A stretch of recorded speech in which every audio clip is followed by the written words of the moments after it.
I was at the gym this morning just getting some cardio in, and I was listening to a commentary, and it was basically talking about what was going on with Elon Musk and what he did and everything like that. And then, if y'all follow me on Twitter, I made a post and said all Kyrie did was post a link. And everyone pretty much knew what I was talking about, what I was alluding to as far as Kyrie Irving and, of course, with Elon Musk, without having to go into too much detail. People knew exactly what I was talking about based on the engagement I got on that post.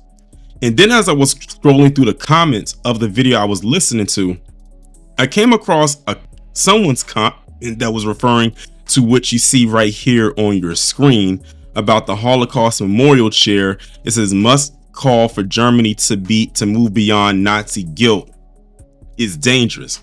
Now, what I'm going to do is I'm going to read this article, but what I'm going to do before I even get into this article is I'm going to go back literally just a couple days to something else or some other things that I ended up finding as it pertains to this. So put a pin in this right quick.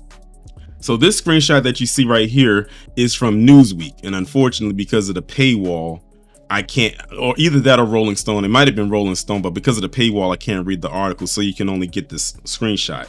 January 23rd, 2025 says the Anti-Defamation League, or the ADL, is finally sick of Elon Musk Nazi jokes. The Jewish advocacy group had just defended the billionaire's awkward quote-unquote salute at President Trump's inauguration. That's why I made the post on Twitter talking about all Kyrie did was post a link, because when he did this, they literally was saying, it was an awkward salute, or they attributed to his chemical imbalance because apparently he's a little off or whatever the case may be. And that was not him giving the Nazi salute, when everybody was literally saying that's exactly what it was. Meanwhile, you had people of the ADL who practically, they're the head, talking about it wasn't this and it wasn't that.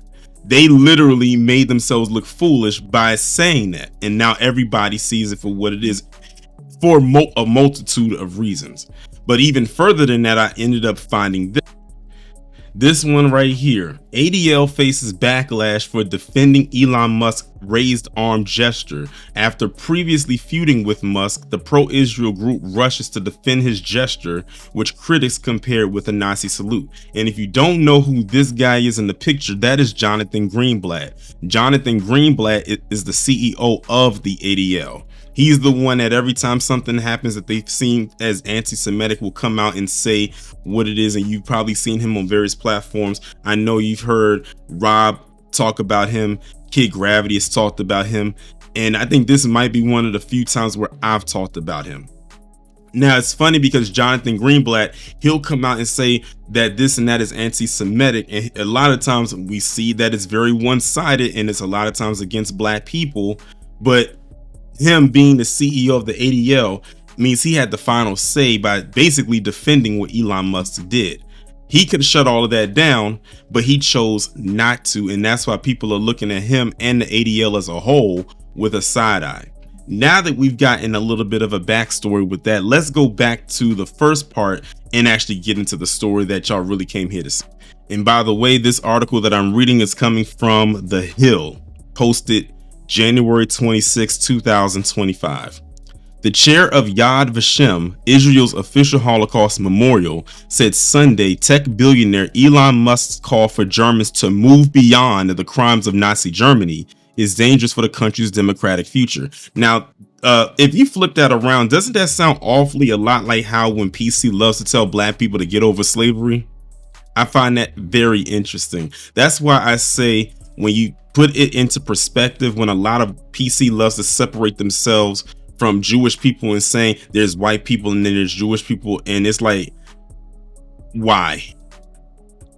We know when it comes to Jewish, it's supposed to be a religion, but let them tell it, they treat it as if it's a whole nother ethnic group.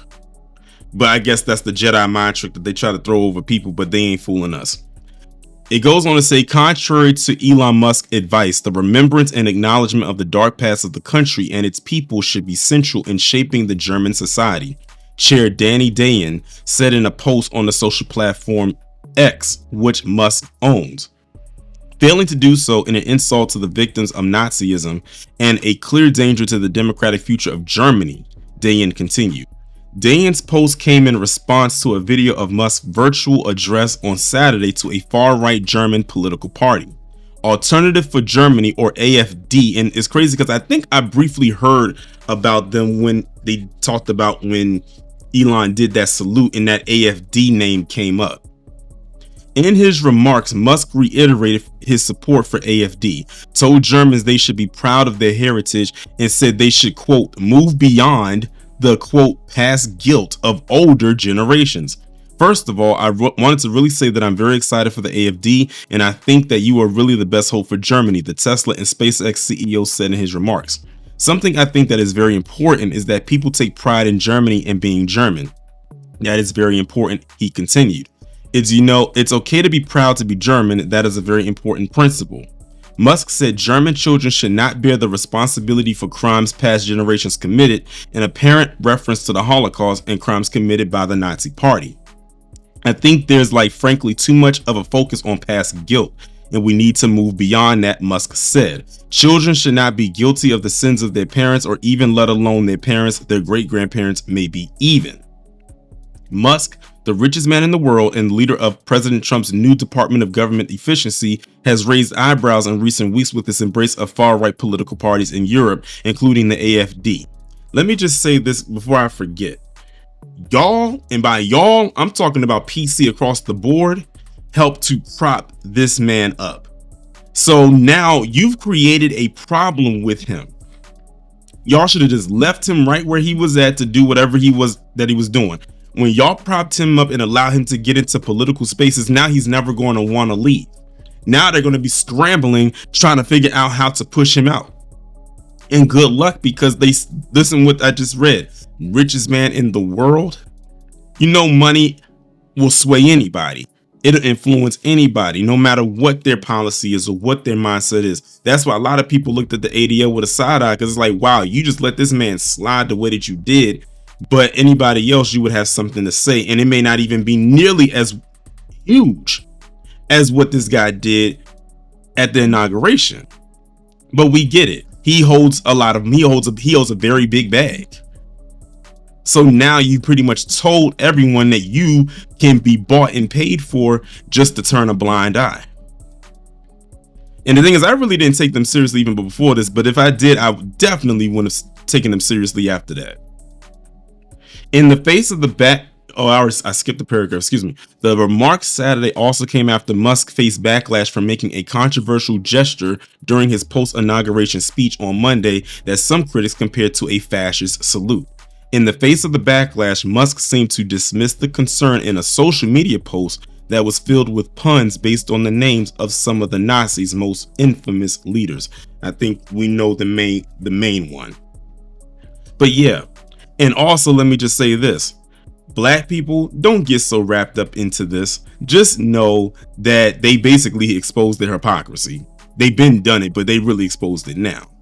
When they decided that they're just going to let Elon get a pass with what he did and chalked it up to a quote unquote awkward gesture, or saying it was due to his, whatever issues he might have medically, because there are some instances where I think that he looks a little bit off, and like the elders say, the elevator doesn't make it to the top floor based on some behavioral things that I've seen. Because yeah, I don't have to explain them, you've seen them. Something just doesn't seem right about him, but that's still no excuse for him to do what he did or to give him a pass, because there are several or a lot of people out there who they say is on the spectrum that would never dare do or think to do something like that if they are aware of what it is or how it could be offensive to a group of people. But they gave him a pass. So now people are going to be honed in on the ADL the next time they say someone is being anti-Semitic, because they're going to look right back at what Elon did and their lack of response to it. As far as I'm concerned, that is their problem. And when I say their problem, I'm talking about them giving this man a pass for what he did, and Elon Musk as a whole. Like I said before, they helped to get him into these political spaces, which was not a good idea. Y'all let this unhinged man get into political spaces, and now he's basically the puppet master at this point, and it didn't take him that long to do it.